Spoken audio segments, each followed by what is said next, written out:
Salut à tous. Aujourd'hui je fais une vidéo, il y a un peu d'obscurité. Je suis désolé parce que je suis en ville actuellement il y a un volet qui est cassé donc voilà, je peux pas faire autrement. Bref, j'espère que ça vous dérangera pas.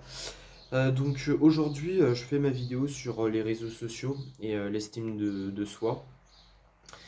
Une vidéo qui m'a été demandée aussi il y a quelques mois quand j'avais fait ma première vidéo sur la dépersonnalisation qui avait fait 3000 vues à peu près. Donc il y avait beaucoup de gens qui m'avaient parlé des réseaux sociaux et j'ai pu moi-même le constater parce que j'ai moi-même été dans tout ce qui était réseaux sociaux, Instagram, etc.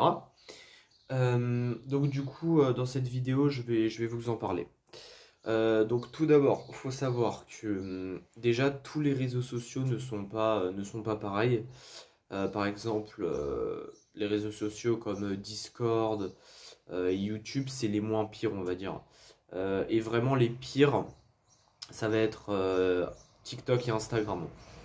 Pour la santé mentale, je parle. Donc pour la santé mentale, ça veut dire le stress, l'anxiété, l'estime de soi, etc., etc.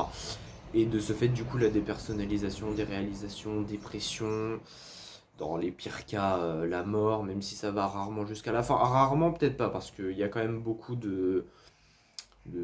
voilà, je vais pas dire le mot dans la vidéo parce que je vais me faire censurer, mais il y a beaucoup, on va dire, de gens qui mettent fin à leur vie à cause de TikTok, notamment des challenges qu'il y a dessus ou trucs, etc., quoi. Bref, voilà. Mais je vais pas parler de ça dans cette vidéo. Déjà, faut savoir que à quoi sert Instagram. Je vais plus parler d'Instagram dans cette vidéo car TikTok, j'ai déjà eu TikTok, mais je m'y suis très peu intéressé et voilà quoi. Donc Instagram, déjà, à quoi sert Instagram? Déjà Instagram, en gros, c'est un réseau à la base qui est fait pour parler avec des gens, pour voir les photos de ses amis, des vidéos, etc. Enfin, du contenu quoi. Euh, et en fait, donc je crois que Instagram c'est arrivé en 2013, du moins aux États-Unis, et c'est arrivé un an plus tard, donc en 2014 en France. Faut savoir qu'au début, c'était pas du tout comme ça, comme c'est aujourd'hui. Aujourd'hui, c'est vraiment une plateforme qui est là pour, voilà, enfin pour le physique, exploiter les gens, etc. Et justement, c'est pour ça que c'est mauvais pour l'estime de soi. Donc pourquoi? En fait, sur Instagram, il y a des gens, par exemple, qui vont mettre leur corps en avant, donc les hommes musclés, etc. Les femmes, c'est un peu la même chose hein, avec les formes et tout. Il y a aussi ce côté voilà, de sortie, de vacances. Donc du coup, si on a une vie un peu saoulante, quoi, qu'on sort pas souvent, qu'on n'a pas forcément d'amis, enfin pas énormément, et qu'on voit tous ces gens qui sont à la mer, à la piscine, avec plein de potes, etc., qui sont en train de s'éclater, qui ont le même âge que nous et tout, on se dit que voilà, on passe à côté de notre vie, et ça nous fait perdre énormément d'estime de nous-mêmes parce que voilà, on pense qu'on n'en est pas capable et qu'on le mérite pas quoi. Alors que c'est pas du tout vrai et que c'est rarement comme ça que ça se passe. En fait, les gens, ils s'en rendent pas compte, mais en fait, tout le monde vit des bons moments, à moins qu'on soit vraiment isolé. Mais on sort forcément une ou deux fois par semaine pour voir des potes ou des trucs comme ça. Et pour aller boire un verre par exemple, et on va avoir tendance à le mettre dans nos stories Instagram.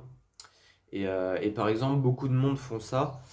Et du coup, le fait de voir plusieurs stories avec des gens qui vont boire des verres, ou qui font des activités, trucs comme ça, on a l'impression que c'est la vie de tout le monde et la vie permanente de tout le monde. Alors que c'est pas du tout le cas. C'est juste 5-10 minutes et puis ensuite, voilà, la personne elle rentre chez elle et puis voilà, elle est toute seule quoi. C'est très rare les gens qui sont vraiment toujours à s'éclater ou à avoir une vie remplie de sens. Surtout à l'adolescence, parce que là je parle notamment de l'adolescence. Parce que voilà, l'âge adulte c'est un peu différent. Mais surtout pendant l'adolescence, mais c'est assez rare quand même que des ados voilà, aient une vie remplie de sens. Mais en fait, Instagram et les réseaux sociaux, du coup, quand on a une faible estime de soi à la base, ça veut dire par exemple pour les jeunes ados, etc., des fois c'est compliqué. Des fois c'est compliqué voilà, de sortir avec les gens, enfin voilà, de s'intégrer dans un groupe parce qu'en fait Instagram baisse l'estime de soi en fait et au final bah, ça fait l'effet inverse, on n'a plus envie de s'intégrer et puis voilà quoi, on a vraiment l'impression d'être rejeté et le fait que les autres, enfin qu'on voit les autres en fait à sortir etc. Bah, on croit que c'est réel et au final on se dit qu'on a une vie de merde alors que c'est pas du tout le cas. Donc voilà, c'est pour ça, faut se dire que vraiment c'est voilà, c'est pas la réalité. Et vraiment, si vous êtes accro à Instagram, si vous regardez cette vidéo et que vous êtes accro, que vous êtes ado ou je sais pas quoi, même adulte, hein, faut vraiment que vous arrêtiez et que sortez, faites des activités que vous aimez, mais vraiment restez pas sur YouTube, Instagram, etc. Parce que c'est vraiment des réseaux qui vont vous plonger dans une négativité profonde et c'est vraiment pas bon pour vous. Voilà. Je pense que je referai une deuxième vidéo là-dessus, en expliquant peut-être plus mon expérience ou l'expérience d'autres personnes, voire 3 vidéos peut-être. Parce qu'aujourd'hui je suis un peu fatigué et j'ai pas trop bossé sur la vidéo, donc voilà. Mais voilà, j'espère que cette première vidéo vous aura aidé. Voilà. En tout cas, bah, passez une bonne journée et vraiment faites ce que je vous dis. Si vraiment vous vous sentez prisonnier de ces réseaux, quittez-les et puis n'y revenez plus jamais. Voilà. Allez, ciao. Je voulais absolument faire ça dans une vidéo. Allez, bref, ciao, bye.